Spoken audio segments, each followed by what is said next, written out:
Hare Krishna, everyone. Welcome back for yet another session on our lectures on the glories of Sri Vrindavan Dham. Happy to be with you. Nama Om Vishnu Padaya Krishna Pashtaya Bhutale Srimati Bhakti Vedanta Swaminiti Namane Namaste Saraswati Deve Gauravani Pacharane Nivishesha Shunyavadi Paschita Deshatarane. Well, I have to admit I've been looking forward to this particular discussion today. Recently we were discussing the glories of Srila Sanatana Goswami's deity Madan Mohan. And while we were doing so, we mentioned, of course, three Vrindavan deities in particular, who are very dear to the Gaudiya Vaishnavas, as stated by Srila Krishnadas Kaviraj Goswami and Chaitanya Charitamrita, Adi Leela 119. E tina takura godi yake, yadi yachena atmasat, e tinera charana bandhon, tine mora nata. These three deities of Vrindavan, Madan Mohan, Govinda, and Gopinath, have absorbed the heart and souls of the Gaudiya Vaishnavas.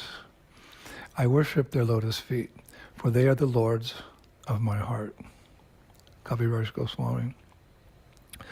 So I think that a natural progression would be to begin discussing the glories of Srila Rupa Goswami's deity, Govinda Dev. In Bhakti Rasamrita Sindhu, we hear a very, very beautiful description of Govindaji, a description that's very dear to the hearts of Gaudiya Vaishnavas. And it's as follows. Quote, in a forest of desire trees known as Vrindavan is a golden mansion, and in its midst is a jeweled throne at the place called Yogapith. Seated thereupon is Shri Govinda Dev, a veritable Cupid incarnate. He is served there as a king, bedecked with divine clothes, ornaments, and other paraphernalia, served incessantly by thousands and thousands of devotees, unquote. We mentioned the other day how we approached Madan Mohan to reestablish our lost relationship with Krishna. That's called Shambandha. Then we cultivate and we nurture that relationship with Govindaji. That's called Abhideya.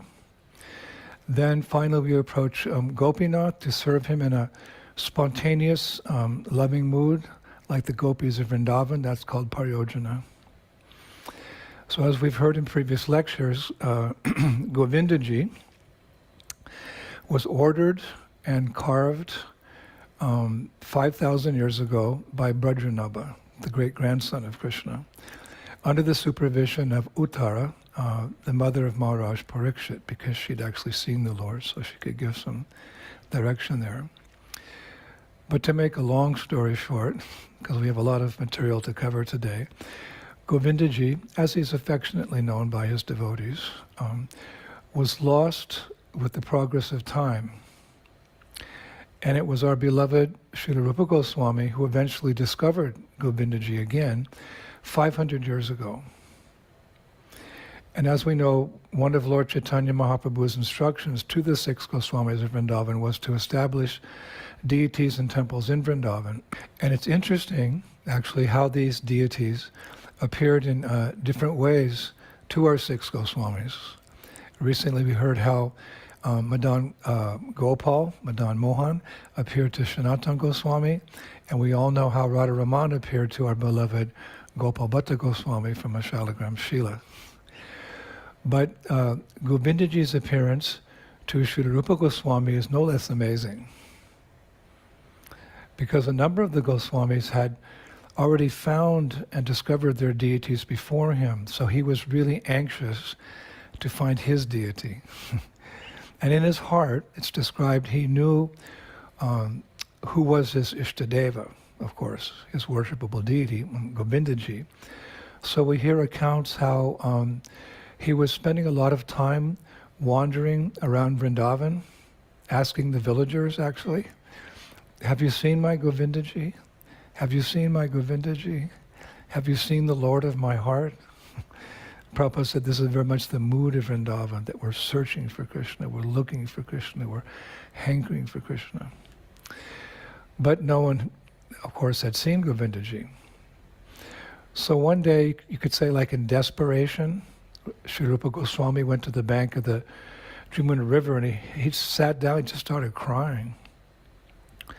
Crying and crying, these are real tears. Upset that he had not found the Lord of his heart. So suddenly a little boy, a cowherd boy, you can guess, he came along and he said, Baba, why are you crying? Are you hungry? No one in my village goes hungry. So Sri Rupa Goswami looked up and he said to the little boy, your village? This is your village? So the boy said with confidence, yes, this is my village. Then that boy, he sat down next to Rupa Goswami and he said, Baba, why is it that you look so sad? So somehow or other, Sri Rupa Goswami was inspired to reveal his mind to this cowherd boy. So he said to the cowherd boy, well, you know, all the other Goswamis have fulfilled the instruction of Chaitanya Mahaprabhu to find deities of Krishna and establish temples. But I haven't found my Govindaji yet. So the little boy smiled. And he said, oh, Baba, I know where he is. I sport all over the fields of Vrindavan. I go here, I go there, I go everywhere. And I often notice when I come down here to this particular part of the Jamuna every day, I see that a Sarabi cow comes at the same time every day to that little rise on the hill over there. There's a little hill there, not far from the Jamuna. She climbs up on that little hill and she stops and she pours milk out from her udders with so much affection on a certain spot. Why don't you go there and look? So Sri Rupa Goswami took that as a divine message, divine indication, and he quickly went up the hill and he looked at that particular place where the Sarabi cow would stop and her milk would pour out. And sure enough, there was a little hole there. And he looked very closely, and lo and behold, what did he see? He saw Govindaji's top knot. If you see a photo of Govindaji before he has all his decor and his clothes, he has a little top knot. His hair is tied like that, top knot, on his head. So that was sticking out. So at that moment, Sri Rupa Goswami understood that that young boy who had directed him to that spot was none other than Krishna himself. And so in great happiness, of course he was ecstatic, he called out to some nearby cowherd men, some villagers, oh, I found Govindaji. Come help me, take him from the ground. So the villagers came and very carefully with, their tools, they extracted the deity, and he's a big deity, Govindaji, took him out of the earth. And that spot is very famous. That's called Govindashtali, Shri Govindashtali. So after finding Govindaji, Rupa Goswami's, how could I put it, his bliss knew no bounds. And what he did, it's really interesting, he wrote a letter to Lord Chaitanya. Imagine writing a letter to Lord Chaitanya and having him receive it. So he wrote this letter to Mahaprabhu, and he said something of the sort that, my dear Mahaprabhu, I have fulfilled your order. I have found Govindaji, and I'm establishing his worship. But please, could you send someone or some ones to help me? Because, well, I'm alone, and I want to establish the best worship of the Lord according to your desires. So Mahaprabhu, he received this letter. He was in Jagannath Puri, and he was very happy to receive this news. And therefore he requested one of his most intimate followers. His name was Kashishwara.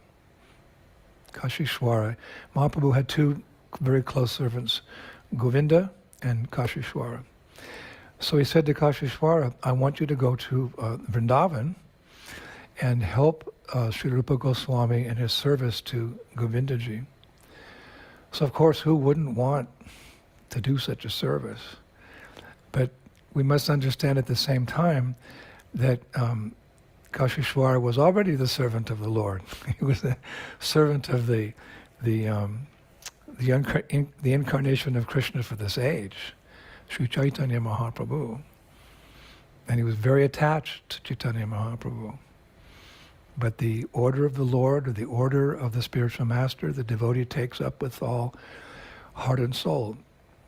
Because the pleasure of Krishna, the pleasure of the spiritual master, that's actually our pleasure when they're satisfied. But Kashishwara, he expressed some disappointment in having to leave Mahaprabhu's Seva. So Mahaprabhu took compassion on him, and he presented him with the deity who at that time he was personally worshipping. The deity is called Gaur Govinda. You can jump ahead a little bit here. If you want to see Gaur Govinda, you can go to Jayapur, where Govinda Devi is now, Radha Govinda, and on the side, just on the side of, just next to the feet actually of Govindaji, there's this beautiful deity of Gaur Govinda, which Mahaprabhu gave as a concession to Kashishwara. So now you go. I've given you Krishna. So Kashishwara arrived, and the puja was going on. It was going on in a hut, because that's all that Rupa Goswami had. He was a renunciate. However, in the year, I think it was 1590, the famous emperor Akbar. We spoke about Akbar. I won't have to introduce him again too much. We spoke about Akbar in our previous lectures. He helped to build a temple for Govindaji, along with a grant of, I think it was 135 acres of land for growing vegetables, fruits, and flowers for the deity. Now, as we mentioned, we'll go a little bit here. Akbar was Muslim, actually Mughal, but very broad-minded, and he, as I mentioned earlier, he appreciated and even studied other religions, including Gaudiya Vaishnavism. And one interesting fact that I discovered in my research is that one of his generals, and actually a very close friend of his, was a prominent Vaishnav Kshatriya, a Kshatriya. His name was Rajman Singh. Came from Rajasthan. We'll hear a little bit later how many of the kings of Rajasthan, which is, of course, south of Vrindavan, some distance, 300 kilometers, these kings at that time of history, they were mostly Krishna Bhaktas, as were the members of their family. So this one of his generals in Akbar's army, one of his generals was Rajman Singh. Now, to explain how that happened, how a Vaishnav serving in the army of the Mughals. But in those days, a number of Vaishnava rulers, Rajput kings and their families, they entered into alliances and treaties with the Mughals. It was a form of diplomacy, because the Mughals were very, very powerful. So rather, if you can't beat them, join them, kind of thing. That's a crude way of saying it, but out of diplomacy, so they didn't lose everything, they agreed to cooperate. And as a result, these Rajput kings and their families, they were more or less left free to rule their kingdoms in Rajasthan, although they had to pay heavy taxes to the emperor. And they were also obliged to fight along with the emperor's forces. Yeah. They were to fight, join the army and fight whoever was the enemy or of the emperor, or to put down rebellions and so forth. So it's not a perfect deal, but their kingdoms continued to flourish, so to say, the Rajput kings. So it's written that Rajman Singh was one of the first Rajasthani princes. He was a prince at that time, to acknowledge the Mughal authority, diplomacy. He was also very intimately connected to Emperor Akbar by the fact that he married Akbar's sister. It would go that far, there would be marriages like this. And I read, because for me it's really interesting, I read that Rajman Singh actually lived in the Mughal court of Akbar. And he was actually Emperor Akbar's close companion from the age of 12. It appeared he had to move up from Rajasthan to Delhi at a young age, part of the diplomacy. But they became good friends. And the relationship of this prince at the time and the king was more than just official, because I found paintings of young Akbar and young Rajman Singh engaged in playful wrestling after a night of drinking. That's what it says on the painting. They were buddies. Interesting. So different but similar in many ways. Actually, both of them, they had the Lord dear to their heart. So, like many Rajasthani members of royal families, Rajman Singh was a true Vaishnava. And when he wasn't busy fighting wars, because he became a general, he was a very expert warrior. So when he wasn't busy, fighting wars on behalf of Emperor Akbar, he would spend time in Vrindavan. Of course, home in Rajasthan, but he spent a lot of time in Vrindavan.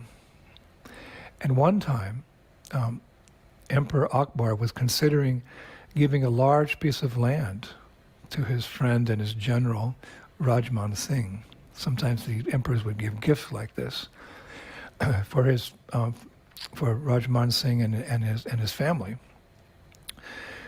But there's always politics and government, so other generals were objecting. So it didn't manifest. But Rajman Singh, he wanted this for his family, for posterity, etc. So on one visit to Braj, it's so sweet, Rajman Singh, he went to see Govindaji, being worshipped in a very simple way.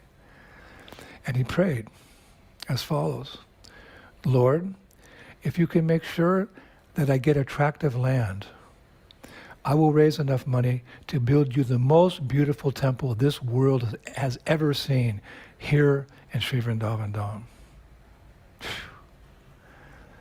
So it just so happened he was back in Delhi on business with the emperor, and the emperor, his friend, called him one day to come into his quarters, and he said he didn't know about this, that he'd requested the deity in this way. So, but he said, Man Singh, you've been fighting on my behalf so nicely. You've subdued my enemies and conquered for me. So I have decided, I've decided to grant you that large tract of land, despite what the other generals say. You have it. So then, at that point, immediately remembering his promise to the Lord, Rajman Singh, he said to Akbar, I would like to build a temple for my Lord in Vrindavan. And Akbar immediately gave his blessings. Remember the other day we said that to do anything in Vrindavan, to construct, you had to have permission of the emperor. So he gave. It's just amazing how our history has unfolded. So that without going into too much detail, this magnificent temple, which even today architects go and study because it's just an amazing piece of architecture. The temple of Govinda Dev was built. Yeah, it took many years, of course, but I came across a famous scholar from some time ago, but he wrote, quote, "The temple of Govinda Dev was built at a time that saw both the consolidation of Mughal power and the revival of Bhakti Vaishnavism. At the same time, the Mughals were coming into power. At the same time, there was a revival of Bhakti Vaishnavism. And what is that? That's the movement of Chaitanya Mahaprabhu. That's interesting.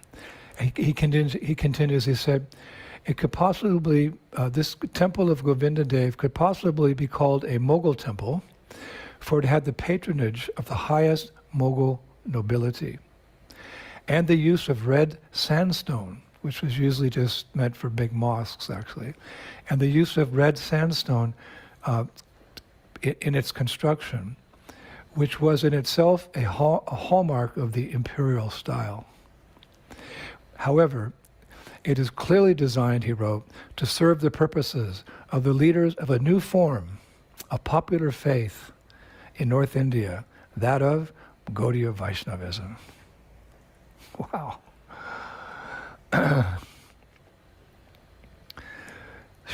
History in the making.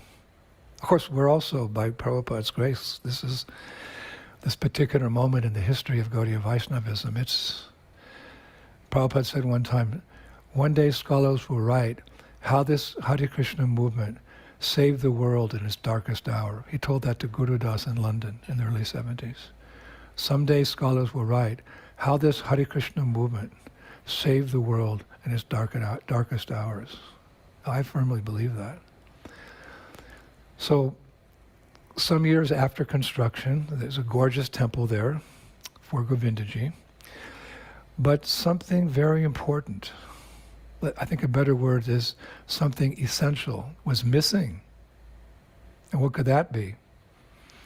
Vrindavaneshwari Srimati Radharani. She wasn't there.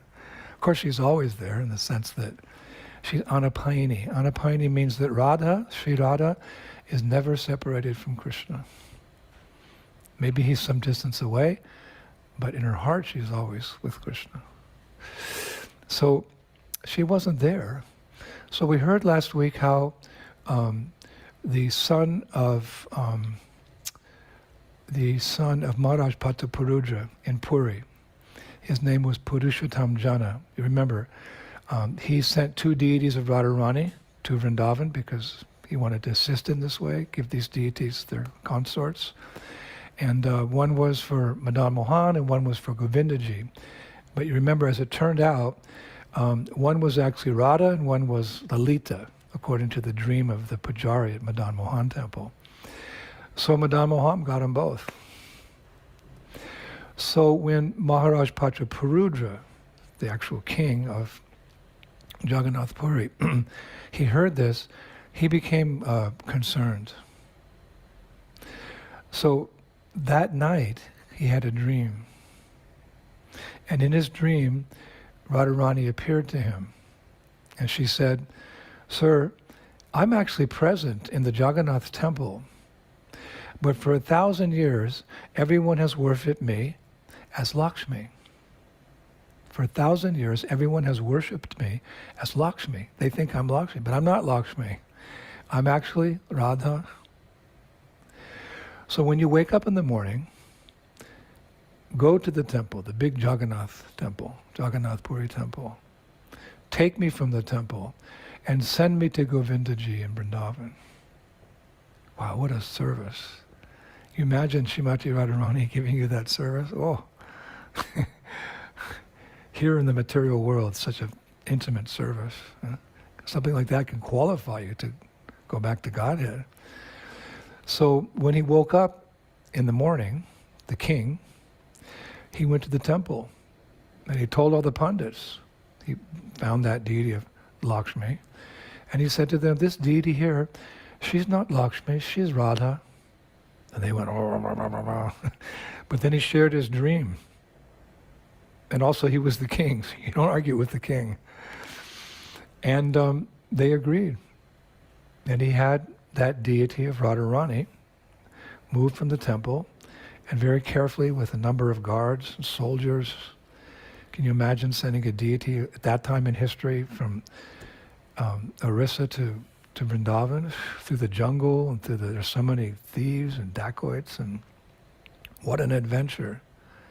This is adventure. And she was installed next to her beloved Govindaji. So in this way, Govindaji, he got his Radha, and Radha got Govindaji. Shishi Radha Govinda Deva ki. Shri Rupa Goswami ki.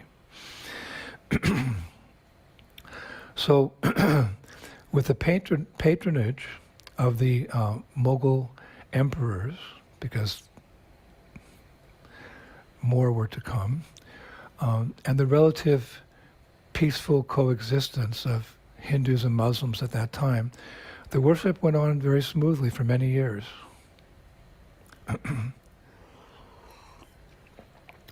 However, again, unfortunately, we touched on this point recently, in the mid-1600s, I don't know the date, 1650, 1660, a new emperor ascended the throne. And again, I don't want to say his name, but Aurangzeb. And he had a very long reign of 50 years, and he proved to be the most evil tyrant in India's history. And immediately upon assuming power, he issued a decree that all the old Hindu temples could no longer be renovated. We mentioned this past time in the last lecture, but we'll go a little more into detail here. When he first came to power, he just started off slowly. He said, okay, all these old Hindu temples that you're renovating, it's finished. And historians say that he wanted to introduce even more draconian laws. But he was unable to do so for two reasons. And that was, he had two of his chief generals, whom he very much depended on, like he did, like previously we heard Akbar depended upon Man Singh. Aurangzeb had two chief generals who were Vaishnavas. Same policies are going on, this diplomacy. You know. And those generals were actually kings in Rajasthan. First one was Raja Jai Singh I of Amber, and the second was the king of Rajpur, Raja Yashovanti. Raja Yashovanti. And they were good fighters, and they did their jobs. And Aurangzeb knew that if he was tougher on the Hindus, or we're speaking specifically about Vaishnavas, Raja Jai Singh I and Raj Yashovanti, who were actually good friends, they would rise up against him. And they were powerful generals. And they had armies of their own. Unfortunately, some years later, Jai Singh I, he died under, I read, mysterious circumstances. Most historians agree that Aurangzeb had him secretly poisoned because he wanted to get on with his nefarious activities. He was very inimical to the Vaishnavas in particular. So after Jai Singh I was poisoned, at that point, that's the point that his son ascended to the throne, Jai Singh II, who we mentioned in a previous lecture.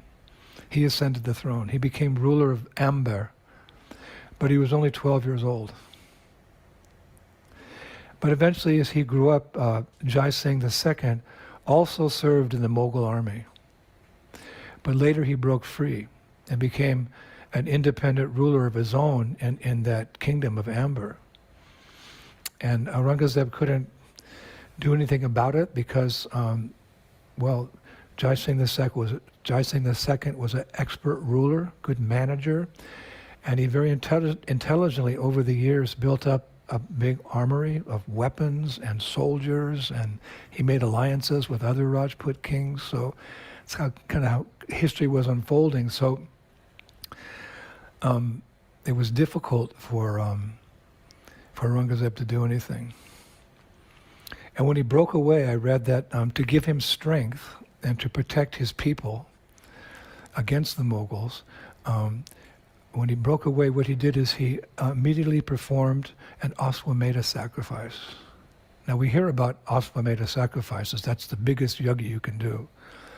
But such a sacrifice had not been done for thousands of years.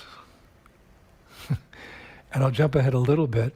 Later when he established his city of Jaipur, he had two more Aswamedha yajnas, one in 1727 and one,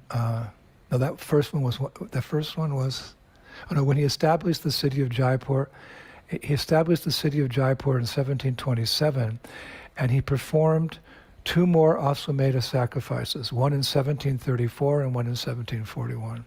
These are huge, costly endeavors involving so much paraphernalia, so much effort and time and brahmanas, and Aswamedha is just a major, major endeavor. But Yajna by Vishnu. Yajnas are meant to please Krishna. And Krishna reciprocates, especially for warriors. Rake Krishna Mari Ke, Mari Krishna Rake Ke. Krishna wants to kill you, no one can save you. Krishna wants to save you, no one can kill you. So he's an intelligent ruler. But after, going back to our story, after Jai Singh the first, his father was poisoned, and of course Jai Singh the second was just a boy. Aurangzeb started increasing his harassment of the Hindus and the Vaishnavas, because Jai Singh the first is gone, so he got right back into it. And what he did is he immediately closed all Hindu schools. Hindu meaning all the different spiritual traditions that we find in Hinduism, yoga, jnana yoga, bhakti yoga, raja yoga, and the followers of Lord Shiva and those who worship demigods. No more schooling for any of those people. And then he got really heavy. And he ordered that the Hindu religion should be suppressed with a heavy hand and the sword. So we're going into this dark history here. But it got worse. Because soon he began sending his soldiers out. This is a little difficult to say, but they went out and they were ordered to collect the right thumbs of as many brahmanas as they could. Because he knew that they chanted their mantras, they chanted the Gayatri with the right thumb. So what a demon he was. And unfortunately, it's just to set the scene for you to understand. It's described that those soldiers would come back every day with large barrels of thumbs. Many, many barrels of thumbs. Hare Krishna. So the situation was getting very desperate.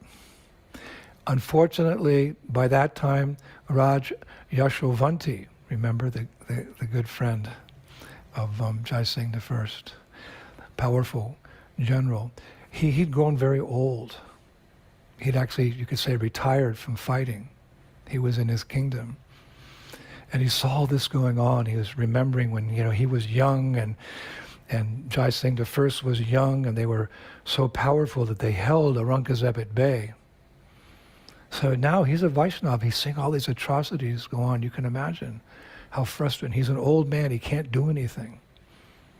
So he wrote something famously. He wrote something very famous. He wrote, quote, "The bells no longer ring in the temples. The emperor fears no one. Oh, my Jai Singh I, please return once again." That brings tears to your eyes. The bells no longer ring in the temples. The emperor fears no one.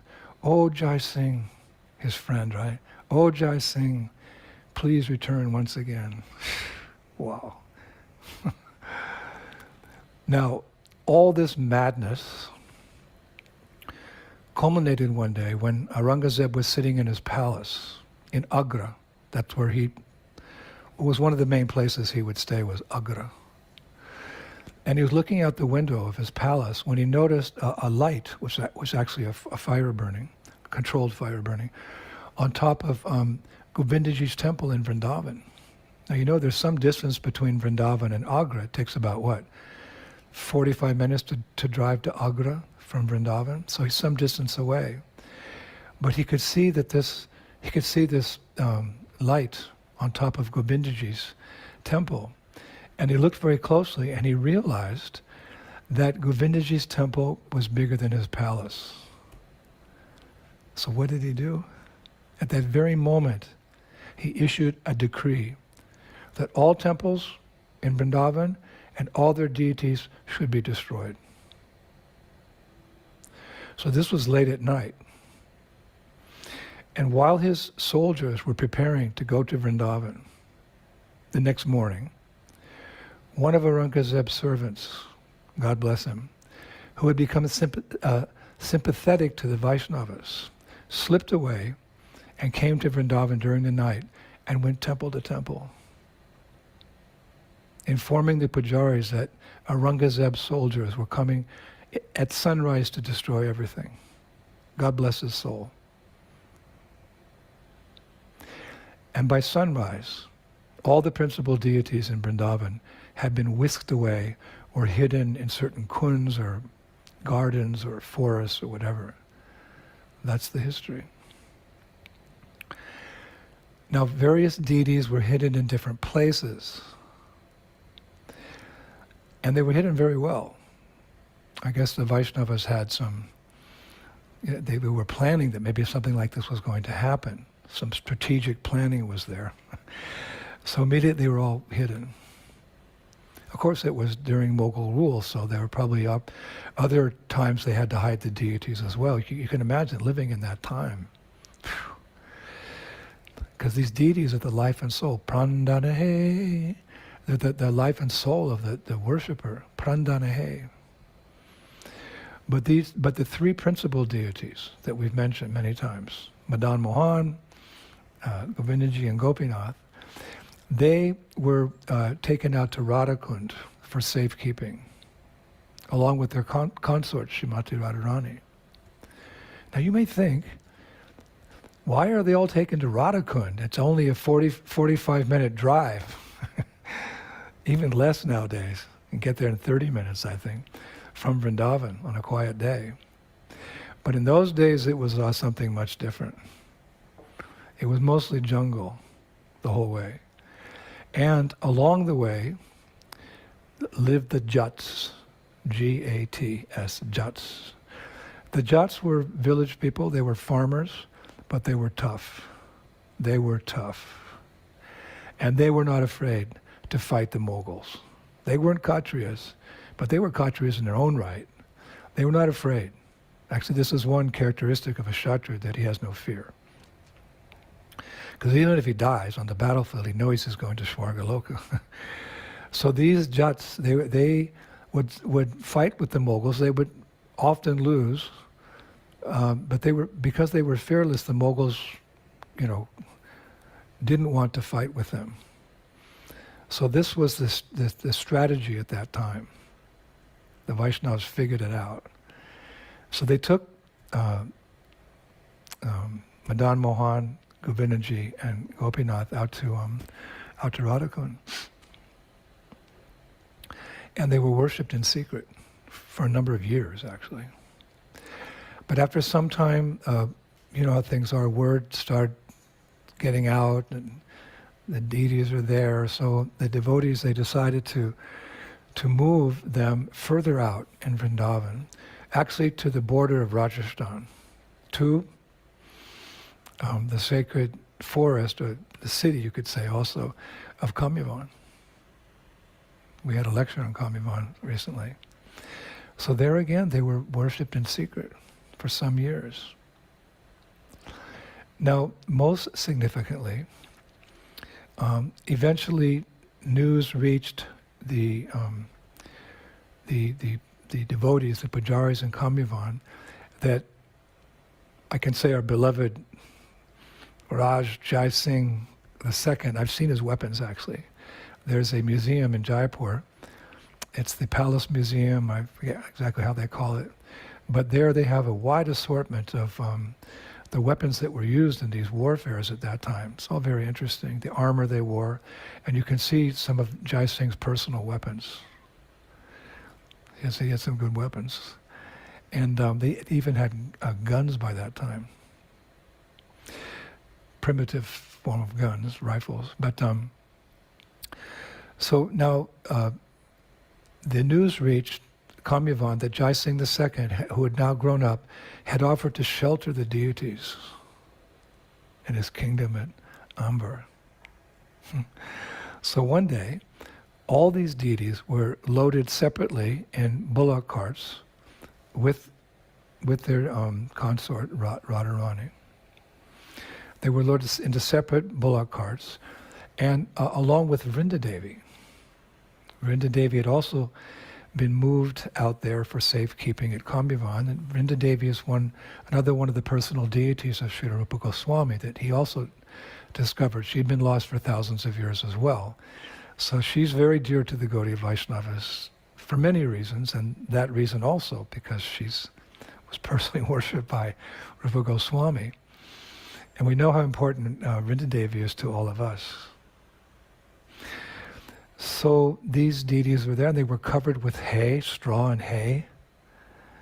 And they took different routes. They left at different times, and they took different routes.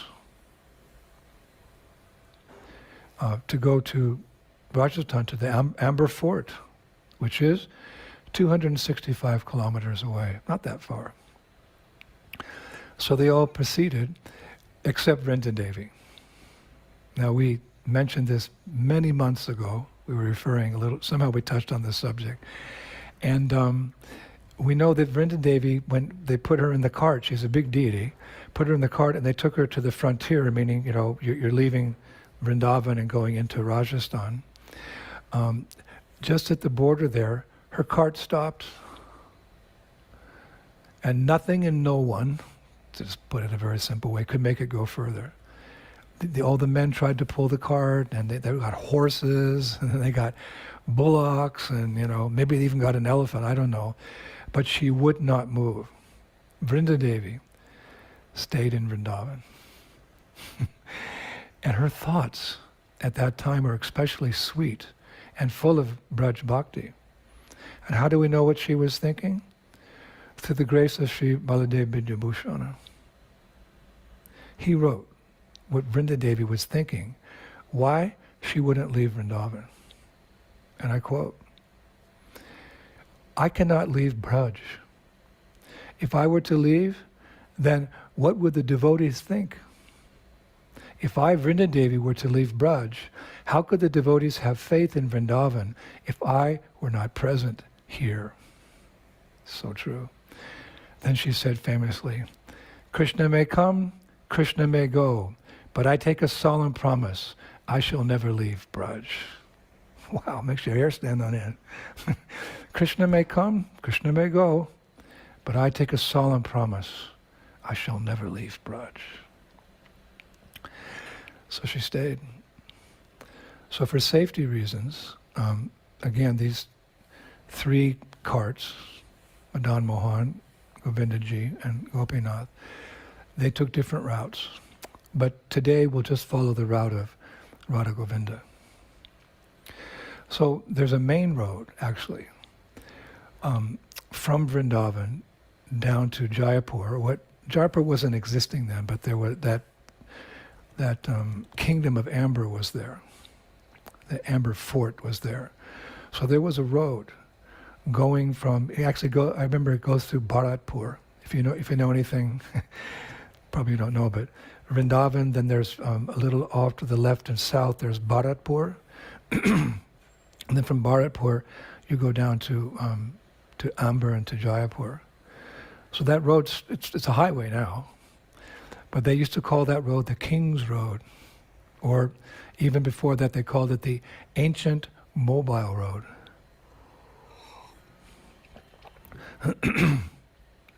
So previously only kings would travel on that road.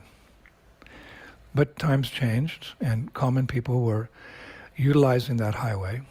So our bullock cart with our beloved Radha Govinda and that fortunate bullock cart driver they were moving very slowly along the road with the deities so as not to attract any attention.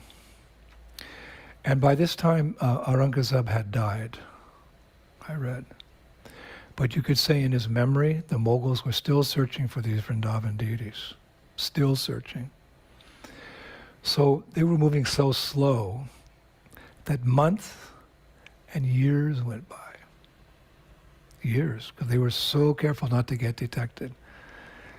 Very often, the bullock cart would come to a village, and the bullock driver, who was obviously a very qualified devotee, probably just posing as a bullock driver, he would meet secretly with a Brahminical family in any village that they came into, and he would encourage that family to host the deities and worship them in secret.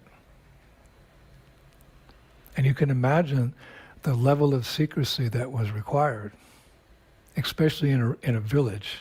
You know, in a village, there's village talk, Gramikata.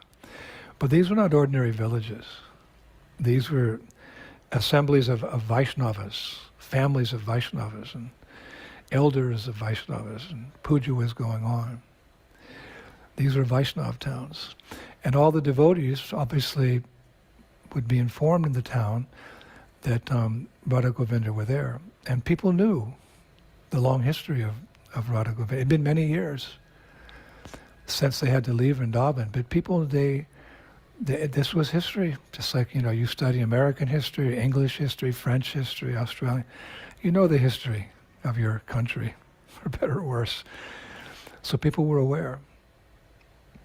And they knew the danger that Radha Govinda were facing. So amongst themselves, they kept the sacred secrets. They kept the sacred secret. And that says a lot.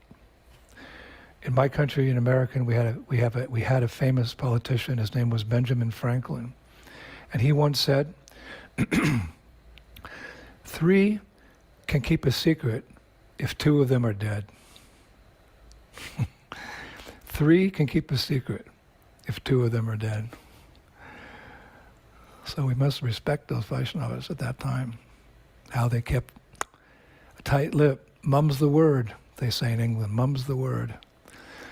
So again, it took a number of years like this to go down along the way, for Radha and Govinda to eventually reach the Amber Fort, where Jai Singh II was ruling. Years to go 265 kilometers. Just see what responsibility devotees have taken on our behalf, on Krishna's behalf, but on our behalf as well. What sacrifices they've made through the years, what difficult times they've gone through. And again, as I said in another lecture, it's all been handed to us on a golden plate. We cannot become familiar with all these gifts we've received. We can't procrastinate and, I'll become Krishna conscious later in life when I'm an old man. Old means just before you die. So you could be old at 25. So all these precious things we have in Krishna consciousness, just see what so many Vaishnavas and Vaishnavis did, rulers did. What would life be without Radha Govinda? You go to that temple, every time it's like a milestone in your life to go to Jaipur and see. It's just started again, the worship now. They've reopened the temple after the purge or surge of coronavirus. They've opened it up, but I've heard there's thousands. People now are going with even more eagerness and more devotion to see Radha Govinda Dev. I'm going to wait a little while.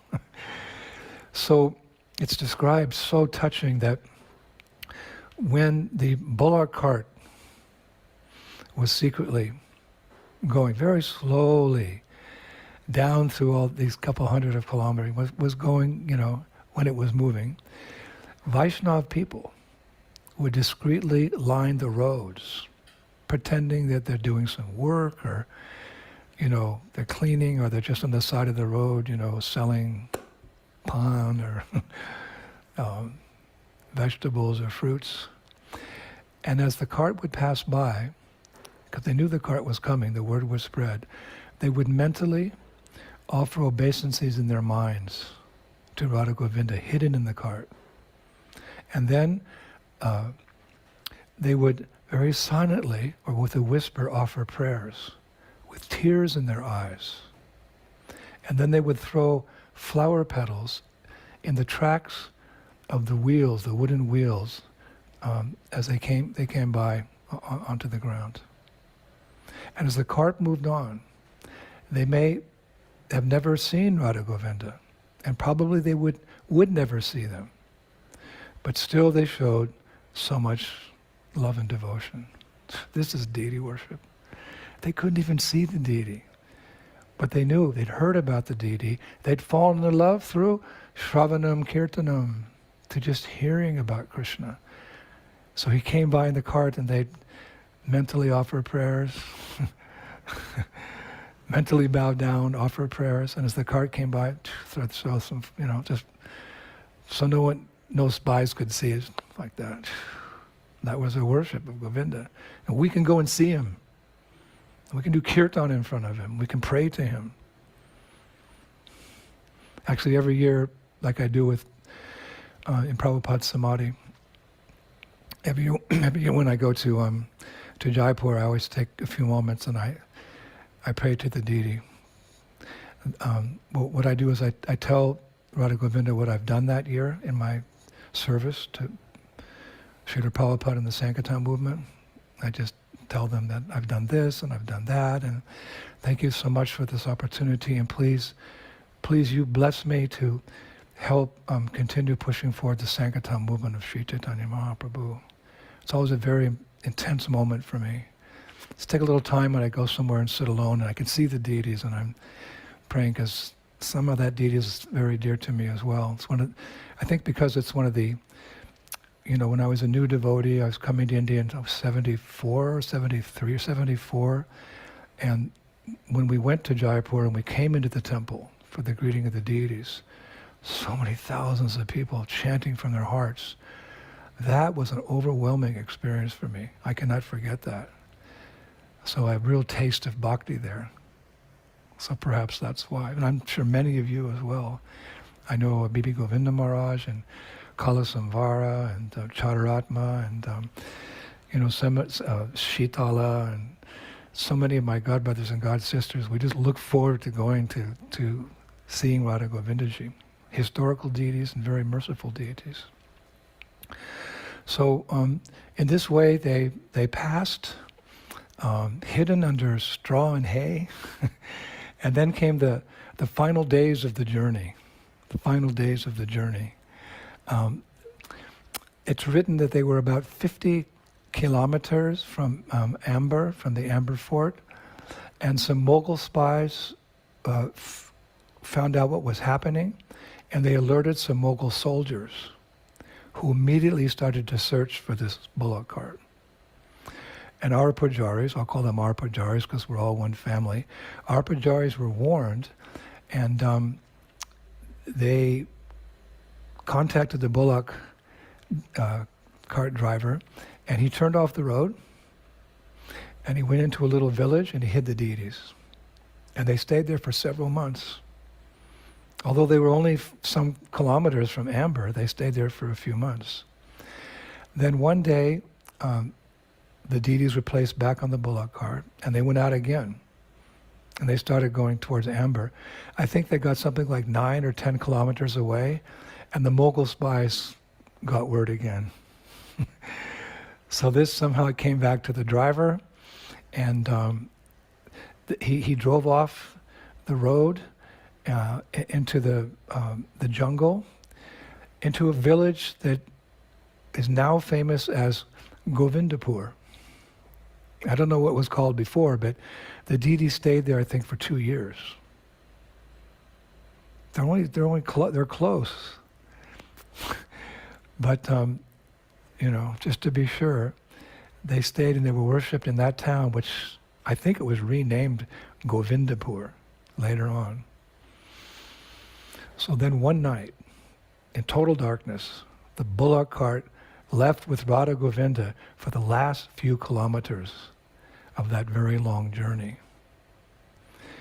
And some scholars say that they were discovered by the soldiers themselves only a few hundred meters from the gate at Amber Fort. And there's this chilling description of how the bullock cart driver was whipping the bullocks. You know, how fast do bullocks go? Whipping that they gallop as fast as they could, as the Mughal soldiers, eager for victory after so many years, were catching up with them with raised swords. Phew. And just as they were about to catch up with the cart, it reached Amber Fort. And the Amber Fort guards, the devotees, they threw open these huge wooden gates. And it's described the cart tumbled inside just in time. As the gates closed, and the Mughal soldiers crashed with full speed into the gate and were thrown off their horses and scattered everywhere. Shri Radha Govinda Deva ki, Jai Singh the second ki, Jai Singh the first ki, all those wonderful Vaishnavas ki, Shri Rupa Goswami ki, Shri Prabhupada ki. Wow, that's adventure. That would make good cinema someday. So soon, inside the fort, a huge crowd of people came pouring out of their homes and shops to welcome Shri Radha Govinda home again. And several days later, the deities were taken to a place called Kanak Vrindavan. We've gone there many times with our Parikrama group. Later on, the kings developed it to a beautiful garden. There's a beautiful temple there, but they took them to Kanak Vrindavan, and there they began the worship in full glory. And the festival the next day, Jai Singh II came before the deity, you can imagine. And he made a very loud declaration, so all could hear. He said to Govinda, Lord, you need a residential accommodation, so I vow that I will build a beautiful temple for you. Wow. Lord, you need a residential accommodation, so I vow that I will build a beautiful temple for you.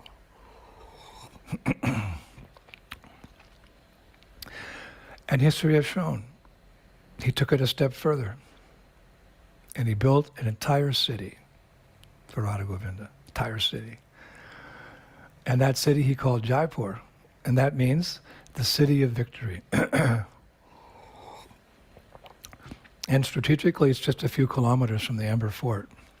The Amber Fort's in a really good position. It's high up on a hill. You can still visit today that palace. It's a tourist attraction now, but the city of Jaipur is kind of over the mountain and through a little gully, and then it's very well protected, Jaipur actually.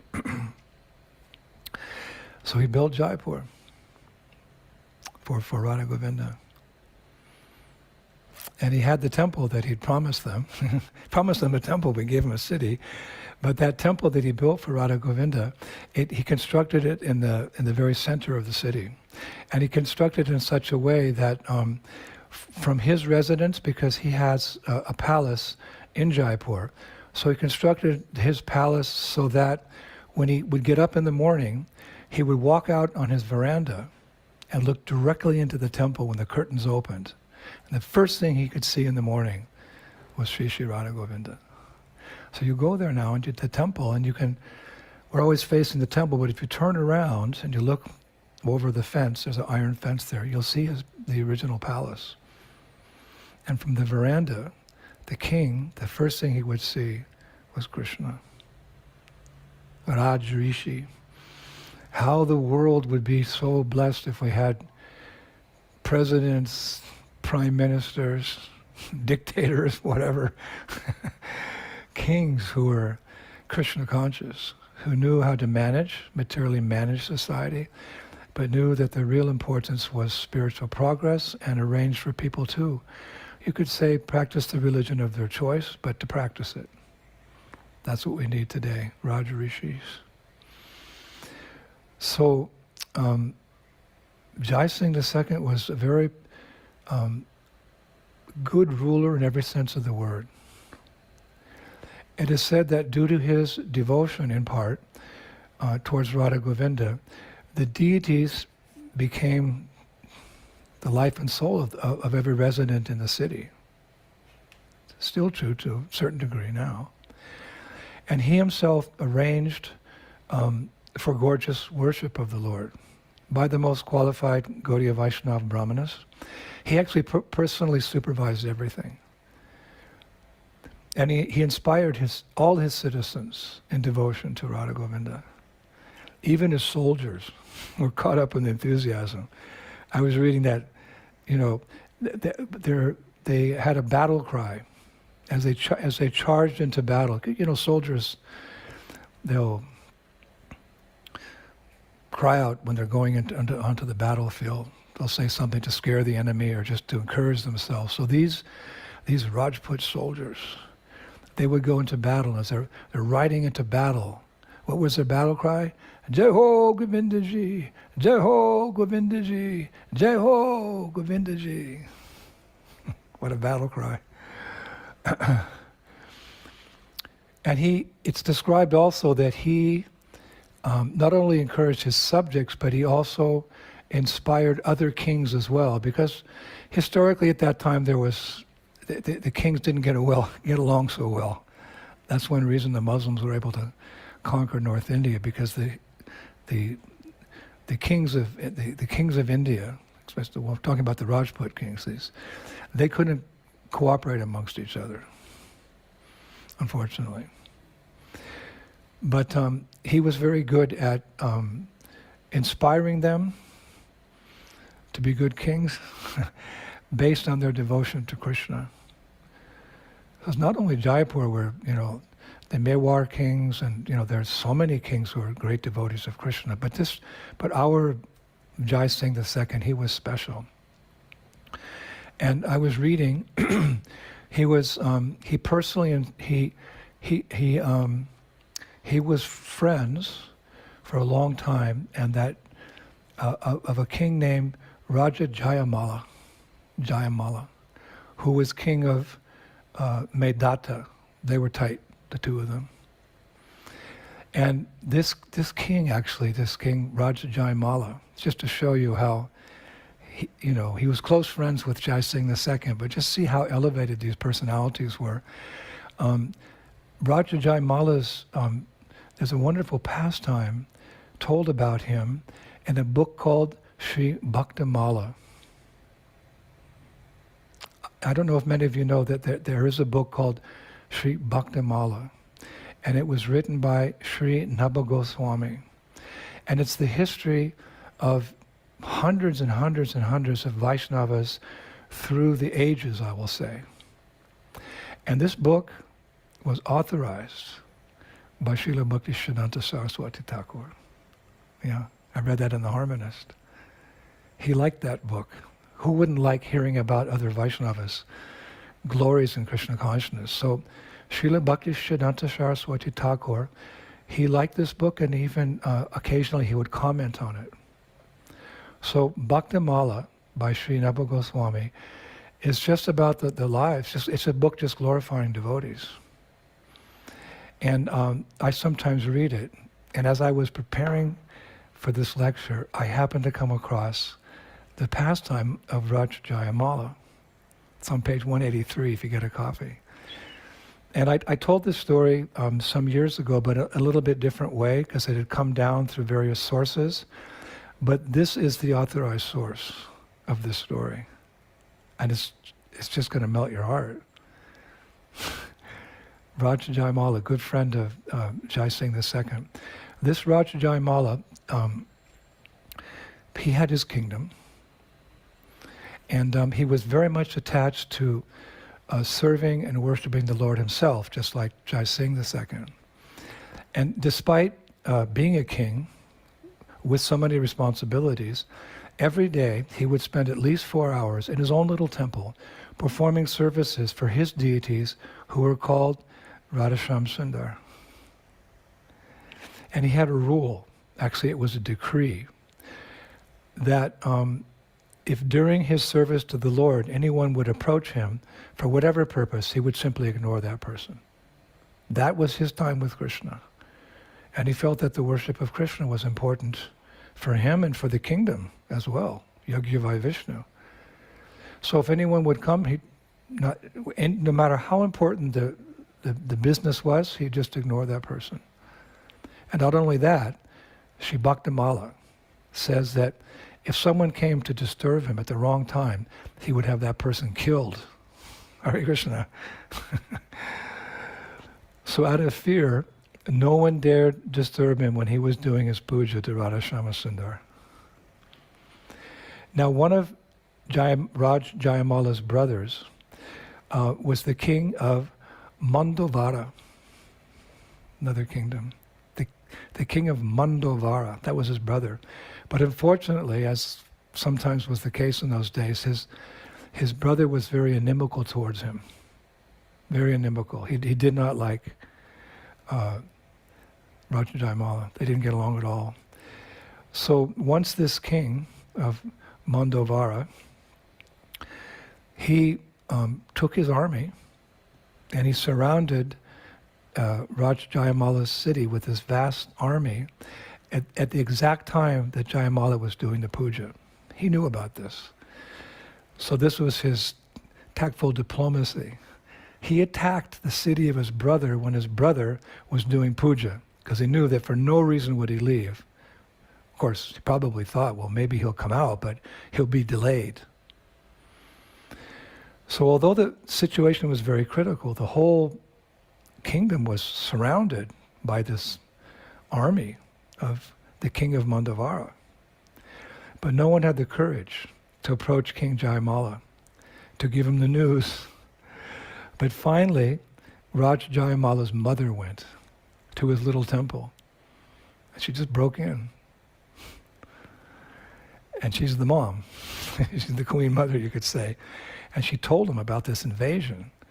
There's thousands and thousands of enemy soldiers, your brother, surrounded, and they're ready to attack. And, we haven't got it together. But after hearing everything, Raj Jayamala, according to Bhaktamala, he simply said, God will surely do what is best. Please leave, mother. Wow. He had so much faith in Krishna. God will surely do what is best. And then he continued on with his puja. Ding, ding, ding. There's an army about to invade. He's doing puja. But this is an amazing story in Bhaktamala. It's authorized. So then the Lord, who's always the protector and savior of his devotee, did something amazing in the annals of Vaishnava history. What did he do, the Lord? The Lord himself manifested the form of a soldier.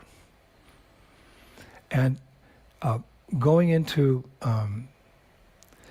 Jayamala's stables, where he had all these special horses, the Lord manifested as a soldier with the dress and the physique and the ambience, etc.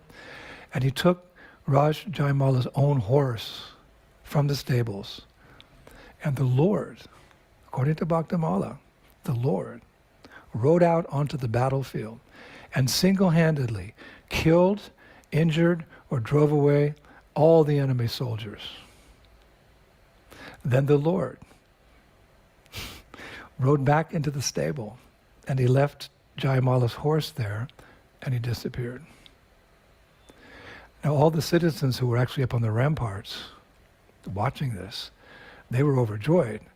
But everyone was wondering, they knew the horse, but they couldn't figure out who was the rider. They're all praising this mysterious warrior. Praise the mysterious warrior. Now Jayamala, Raj Jayamala, it's described in Bhaktamala, he was unaware of what was happening. And after finally completing his daily worship, he rushed, he's the king, so okay, now it's time to be a king. He rushed to his stable to get his horse, to join the battle, which he assumed was still raging. But when he got to the stables, he saw that his horse was breathing very heavily and appeared to be very tired. So he asked the stablemen, those in charge of taking care of the horse, who rode this horse? So they just said, the mystery rider. The mystery rider. So, anyway, still thinking the battle was going on, Raj Jaimal, he's a wonderful devotee, but his seva, like Arjuna, is to fight for Dharma, for Krishna. So he mounted his horse and he got his swords ready and he rode swiftly out to the battlefield. But when he got there, all the enemy soldiers were, either dead or lying on the ground or running away in the distance. Many were just injured. And his brother, the king of Mandavara, he was lying severely injured on the ground. And as he was, going through this battlefield and seeing, trying to take in what had happened, when Raja Jayamala, it's described that Bhaktamala describes him from this point on. It describes him as Sri Jayamala, Sri Jayamala. When he approached his brother, who was lying on the battlefield, his brother could still speak. And Bhaktamala records his exact words, what the brother said, the brother who had attacked, Sri Jayamala.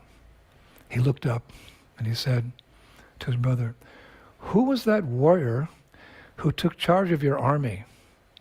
He alone drove away all my soldiers. Although he injured me, after seeing his beautiful form, my mind has become so attracted to him." Hare Krishna. Who was that warrior who took charge of your army? He alone drove away all my soldiers. Although he injured me, apparently the Lord injured him, after seeing his beautiful form, my mind has become attracted to him. So when Sri Jayamala heard this, he immediately understood what had happened.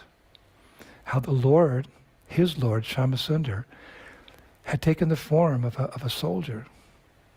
He come to the battlefield and he protected the kingdom. So Sri Jayamala, he was very delighted. So he said to his brother, quote, "My brother, you are fortunate, for you have seen him with your own eyes.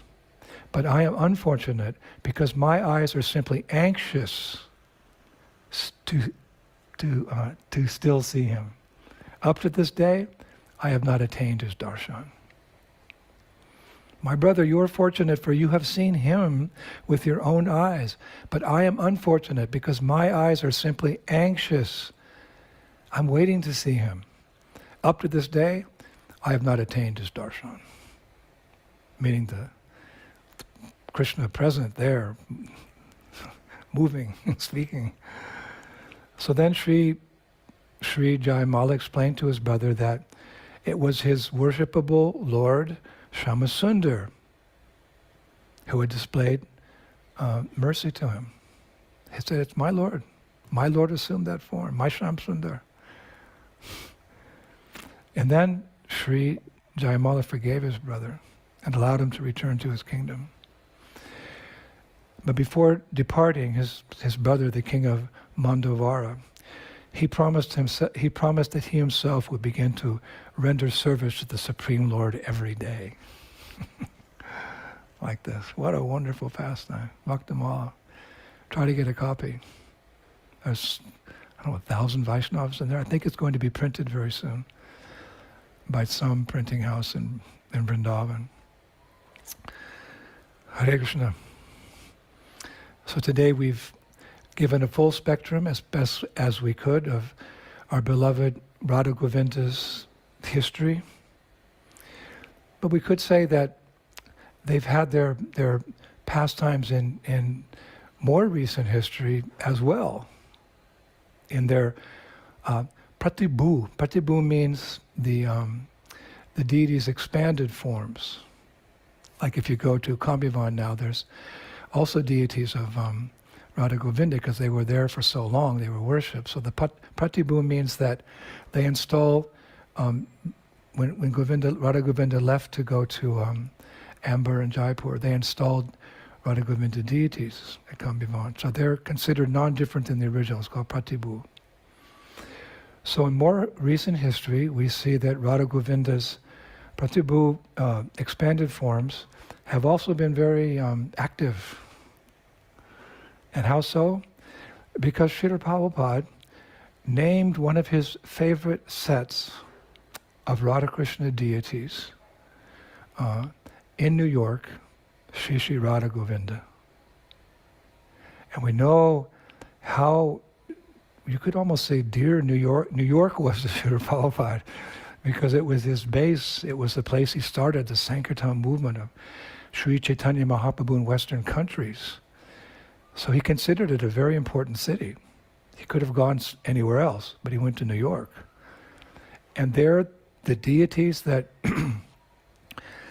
he installed, they became famous as Shri Shri Radha Govinda. Yeah. So Radha Govinda, we can say, are very dear to Srila Prabhupada. And for another reason as well. And that was that Radha Govinda were dear to Prabhupada because they were dear to Rupa Goswami. And Rupa Goswami was very dear to Srila Prabhupada. It's all connected. Actually, one time, Guru Das, one of Srila Prabhupada's early disciples, he narrated a story that Prabhupada had personally told him. Prabhupada told him that when he was in Vrindavan, before coming to the West, he would often sit in front of Rupa Goswami's samadhi, and he would pray. Prabhupada said this is how he would pray. O Rupa Goswami, please show yourself to me and give me guidance and strength to realize my mission. We often hear how Prabhupada would be taking prasadam in his little kitchen area there, and he would take prasadam while glancing at the sacred samadhi of Sri Rupa Goswami. So he took so much inspiration from him. And Prabhupada actually said, when he was recounting this all to Guru Das, he said that Rupa Goswami actually appeared to me, Prabhupada said, and he told me, quote, now you have written some books. Take them to the Western countries and preach. Do not delay. Do not hesitate any longer. Now this was the same instruction that his Guru Maharaj, Srila Bhaktisiddhanta Saraswati, had given him decades earlier. So Prabhupada said, feeling the strength that, that he'd received, the mercy he'd received from Rupa Goswami's blessings, Prabhupada, not long after that, he made that determined effort to go to the West.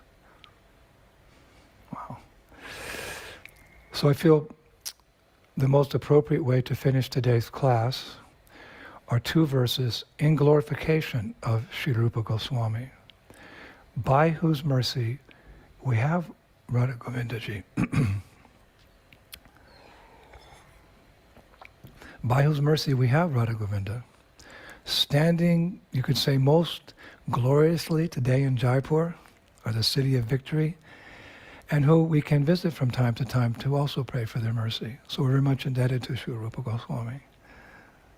When you think of Radha Govinda, you think of Rupa Goswami. When you think of Rupa Goswami, you think of Radha Govinda. So let's finish with two prayers glorifying Sri Rupa Goswami.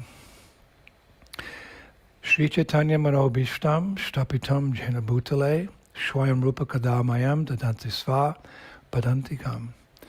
When will Sri Rupa Goswami Prabhupada, who has established within this material world the mission to fulfill the desire of Lord Chaitanya, give me shelter under his lotus feet?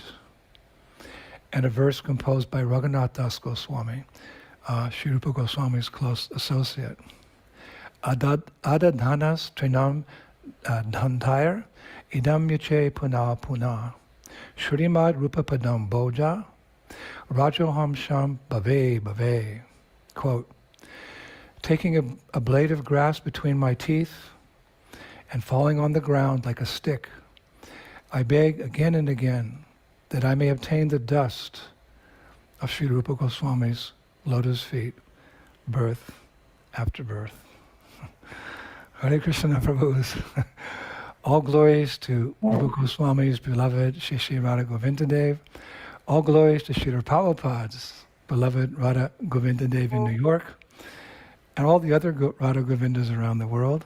All glories to the Sankirtan movement of Sri Chaitanya Mahaprabhu, which is inundating the world with Krishna Prema. All glories to Srila Prabhupada, Mahaprabhu's great general in service to the Sankirtan movement. And all glories to all of you devotees who are so nicely serving Srila Prabhupada in this wonderful ISKCON.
Avatam samasitam buddhasundarangam Kandarvavoli kamaniyam Visheshashubham Govindam Adipurusham Maham Vajami Anganiyasya Sakre Priyamridhimati Ashanti Bhakti Kayati Viram Jaganti Ananda Chinmaya Sadhu Jaya Vidasya Govinda Adipurusha Tamam Bhajami.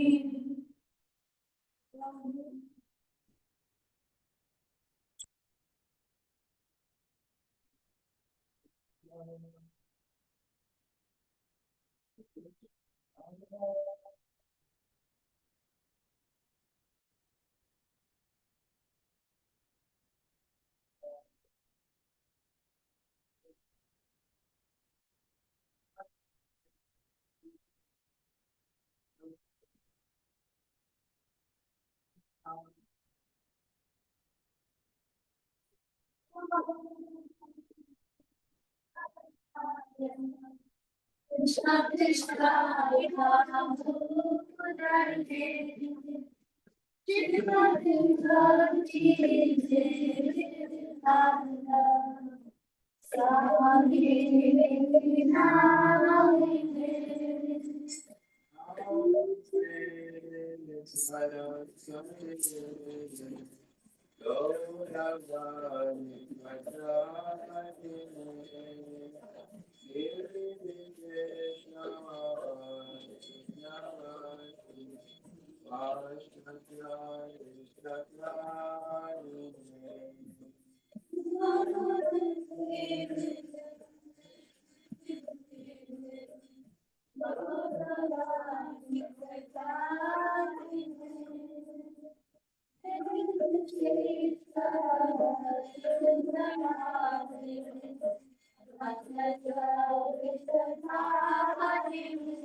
Bhakta Vatsala Sri Gaura Hari Bhaja Bhakta Vatsala Sri Gaura Hari Bhaja Bhakta Vatsala Sri Gaura Hari Bhaja Bhakta Vatsala Sri Gaura Hari Sri Gaura Hari Sahi Goshta Bihari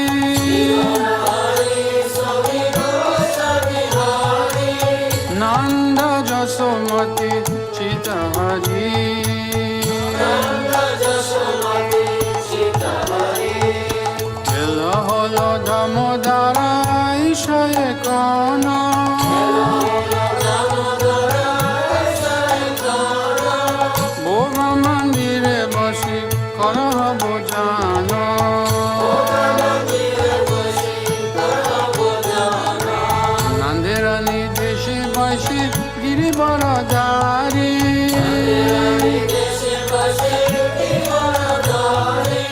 Baladeva Saha Soka Vaise Sari Sari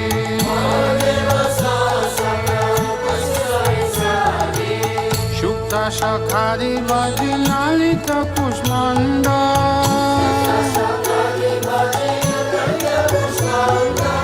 Galidana Dugda Tumi Dari Mocha Kanda Dabora Mash Boda Rotika Britana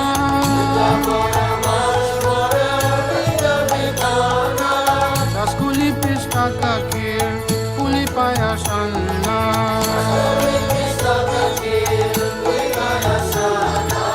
Kapura Amrita Keli Ramba Kirashara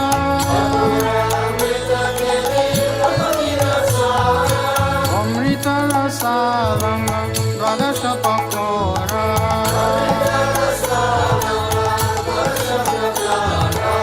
Luci Sinisar Puri Ladura Sabali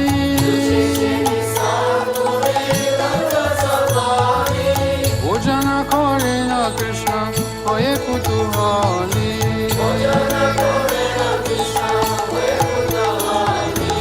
Radhikara Pakayana Bibida Byanjana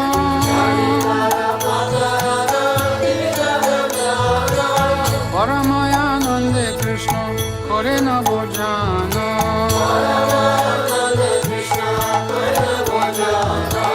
Chale Bale Ladu Khai Sri Madhu Mangala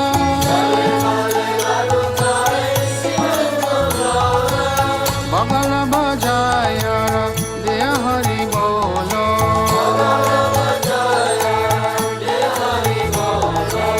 Radhikari Gani Hari Nayane Rakone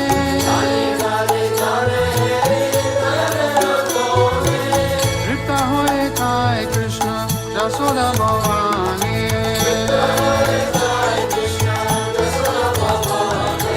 Bhojanande Priya Krishna Subhasita Bari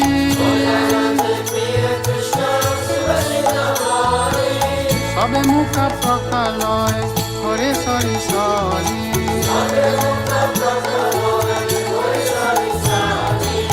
Asta Mukha Prakaliya Jata Sakadane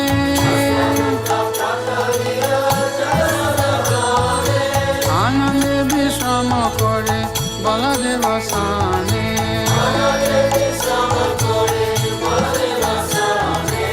Jambula Rasalane Kambula Masala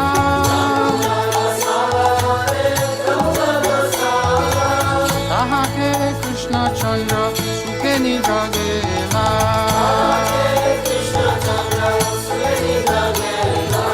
Vishalaka Shiki Pucha Chamara Dulaya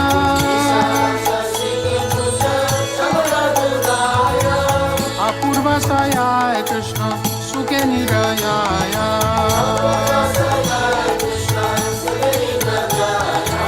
Yasomati Anga Priye Danishtaya Nito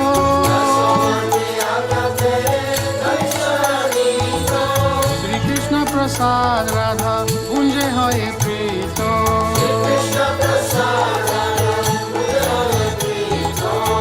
Hari Hari सखी गण अवशेष पाया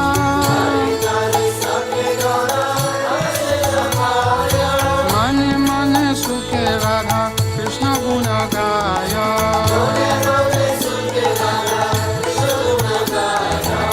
हरि लीला एकमात्र जहाँ प्रमोद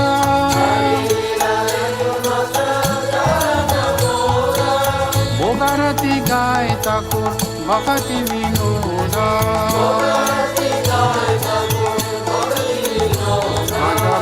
भक्त वत्सल श्री गौर हरि भज भक्त वत्सल श्री गौर हरि श्री गौर हरि सहि गोष्ठ बिहारी श्री गौर हरि सहि गोष्ठ बिहारी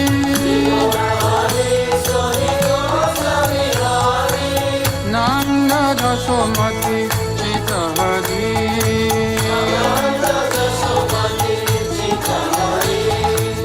नंद जसोमती चित हरि भज गोविंद गोविंद गोपाला भज गोविंद गोविंद गोपाला भज